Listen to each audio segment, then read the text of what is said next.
बिस्मिल्लाहिर्रहमानिर्रहीम दुरूद मोहम्मद वाले मोहम्मद की ज़ात पे अल्लाहुम्मा सल्ली अला मोहम्मद व आले मोहम्मद वजल फ़रज वाले मोहम्मद। अभी ये सादात काज़मिया की ये शाखें गईं तो जिस इलाके में गईं वो इलाका इनका मरकज़ी इलाका कहलाया और इनका मरकज़ी गाँव कहलाया। आज तो खैर काफ़ी सारे इलाके गाँव नहीं है, शहर बन चुके हैं, लेकिन आज भी हम इसको मरकज़ी इलाका या मरकज़ी गाँव के नाम से ही शुमार करें। जो गियासियाल मुशहदी एक शाख है तो हज़रत सखी गियासुद्दीन मुशहदी अल मारूफ आदिल पीर डेरा गाजी खान की नस्ल से हैं और इसी वजह से आपका जो नाम है वो गियासियाल बोला जाता है। और आपकी औलाद वहाँ से हिजरत करके डेरी सईदा चकवाल के इलाके के बीच में आके आबाद हुई और अभी भी हाल में वहीं पर आबाद। लेकिन जो उनकी अगली शाखें या अगली नस्लें हैं वो वहाँ से निकल के डेरी सईदा से पूरे पाकिस्तान के बीच में फैली और आज मुख्तलिफ जगहों पर उन्होंने सकूनत रिहाइश इख्तियार की हुई। जो इसके अलावा दो शाखें और हैं,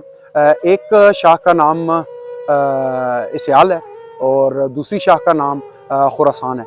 इनकी जो आगे नस्ल बढ़ी है वो चकवाल से निकल के हिंद सिंध का लफ्ज़ मैं इसलिए इस्तेमाल कर रहा हूँ क्योंकि जिस वक्त ये शाखें यहाँ से निकल के चकवाल से कूच कर रही थी तो पार्टीशन नहीं हुई थी, ना पाकिस्तान था ना इंडिया था। उस वक्त एक हिंद का लफ्ज़ इस्तेमाल होता था, एक सिंध का लफ्ज़ इस्तेमाल होता था। तो हिंद सिंध के मुख्तलिफ इलाकों के बीच में फैले हुए हैं और मुख्तलिफ जगहों पर आबाद है। इसके अलावा जो एक और शाख है जिसके बारे में आपको बताऊँ कि ज़ैनियाल शाख है एक काज़मी सादात की, तो वो ज़ैनियाल शाख बेसिकली शाहजैन बादशाह सरकार की औलाद में से आती हैं और वो चकवाल से निकले कसरा सईदा के और वहाँ से फिर हिंद सिंध के बीच में फैले वो लोग। उनकी औलाद में एक छोटा सा मैं आपको बता दूं कि शाह नज़र दीवान एक दरबार वहाँ पे मौजूद है। इंशाल्लाह बहुत जल्दी मैं वहाँ पे जाऊँगा। और उनके बाद बाबा सकी शाह मुजम्मल सरकार, ये पेके सईदा वाले IF11 वाले जो हैं जिनके दरबार पे मैं आपको पहले एक दफ़ा लेके भी गया हूँ। इंशाल्लाह जल्दी दोबारा उनके दरबार पे जाएंगे, लेकिन मेले के इंतजार में हूँ। जब मेला आएगा तो मैं मेले पे लेके जाऊँगा आपको।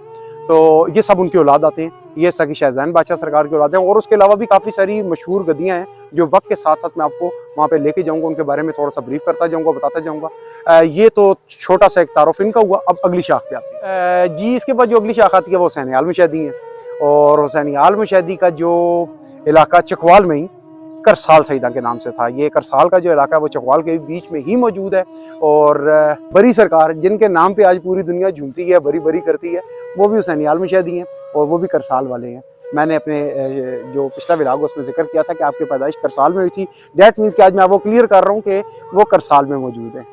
जिस तरह मैं बाकी तमाम शाखों के बारे में बता रहा हूँ, इस तरह हुसैन आल मुशहदी के बारे में भी बताता जाऊँ कि ये करसाल से निकले, जिस मामले में भी निकले, जिस वजह पे भी निकले, ये करसाल से निकले। वो पूरे हिंद सिंध के बीच में इन्होंने हिजरत की और आबाद हुए, जिनमें से एक सबसे वाज़ह मिसाल बरी बादशाह सरकार जो से हैं उनकी है कि वो वहाँ से निकल के आए और इस्लामाबाद हाल का इस्लामाबाद जो है उसमें आके आबाद हुए। इसके बाद जो अगली शाख है अब उसका जिक्र करते हैं। जो अगली शाख है वो है फ़रोज़ आल मुशहदी की और फ़रोज़ आल मुशहदी जो से हैं वो भी चकवाल से निकले और हिंद सिंध के काफ़ी सारे इलाकों के बीच में जाकर उन्होंने तबलीग व तशरीह का काम किया, मोहम्मद वाले मोहम्मद की तालीमात को फैलाया और इसी तरीके से वो भी फैले हुए हैं। और उनके भी काफ़ी सारे बड़े बड़े दरबार मौजूद हैं। वक्त आने के साथ इंशाल्लाह उन दरबारों पे भी लेके जो अगली शाख मैं आपको बताना चाह रहा हूँ वो सगीर आल मुशहदी हैं।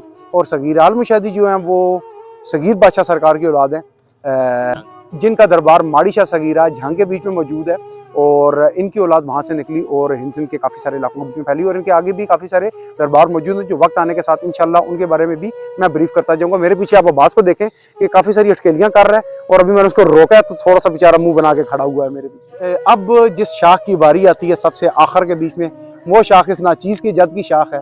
और जो मेरे पीछे बादशाह सरकार की आप तुरबत देख रहे हैं और ये ज़ियारत देख रहे हैं, इनकी जद की शाख है। काजी करीमुद्दीन के नाम से मेरे बादशाह, मेरे जद, मेरे आका, मेरे दादा, मेरे मुर्शद, उनका नाम था काजी करीमुद्दीन। मैं ये थोड़ा सा क्लियर कर दूं कि काजी का लफ्ज़ मेरी जद, क्योंकि हम सैयद हैं, काजी का लफ्ज़ क्यों इस्तेमाल किया जाता है? काजी का लफ्ज़ इसलिए लगाया जाता है कि किसी वक्त के बीच में वो सरकारी सतह पर कज़ावत करते रहे और ये सर अंजाम दिए उन्होंने फ़राइज़ कज़ावत के, यानी कि फ़ैसले करने के। इसलिए हम काज़ियाल, काजी से काज़ियाल, हम लोग सारे काज़ियाल इस वजह से कहलाते हैं। फिर अंदर सकी महमूद बादशाह सरकार के जो औलाद हैं बादशाह वलायत सरकार, उनका दरबार भी आपको दिखाना है क्योंकि टाइम शॉर्ट है, सूरज भी नीचे जा रहा है, रोशनी का भी मसला है और टाइम भी कम है।